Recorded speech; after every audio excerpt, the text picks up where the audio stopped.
ఉచిత డేటా ఆఫర్తో ప్రత్యర్థి కంపెనీలకు కొరకరాని కొయ్యగా మారిన రిలయన్స్ జియో తన వినియోగదారులకు కూడా కంటి మీద కునుకు లేకుండా చేస్తుంది. ఎలా అంటారా?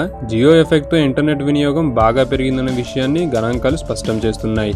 మొదటి 3 నెలలు అబ్బురపరిచే ఆఫర్తో కస్టమర్లను ఆశ్చర్యపరిచిన జియో తాజాగా ప్రవేశపెట్టిన న్యూ ఇయర్ ఆఫర్తో కూడా సంతృప్తి చెందేలా చేసింది. అయితే మార్చి వరకే ఉన్న ఈ ఆఫర్ తర్వాత జియో పరిస్థితి ఏమిటి అన్నది ఒక ప్రశ్న.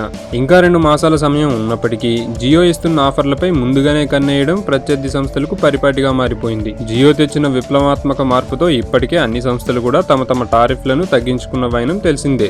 అయితే మార్చిలో ముగియబోయే న్యూ ఇయర్ ఆఫర్ తర్వాత కూడా వినియోగదారులను ఆకర్షించేలా ఒక ప్లాన్ సిద్ధమవుతోందని తాజా సమాచారం. జియో వినియోగదారుల నుండి కేవలం నామమాత్రపు ఛార్జీలు వసూలు చేసి అన్ని ఉచితంగానే అన్నట్లుగా ఇవ్వాలని యోచిస్తున్నట్లుగా తెలుస్తోంది. కేవలం ₹100 వినియోగదారుల నుండి వసూలు చేసి న్యూ ఇయర్ ఆఫర్ పేరుతో కొనసాగుతున్న ఆఫర్నే మరో 3 నెలల పాటు కొనసాగించాలని భావిస్తున్నట్లుగా మార్కెట్ వర్గాల టాక్. జూన్ వరకు అమలులో ఉండేలా సిద్ధం చేస్తున్న ఈ ప్లాన్ అమలైతే మరోసారి వేరే కంపెనీలన్నీ మరింత ఒత్తిడికి గురి కావడం మాత్రం ఖాయం.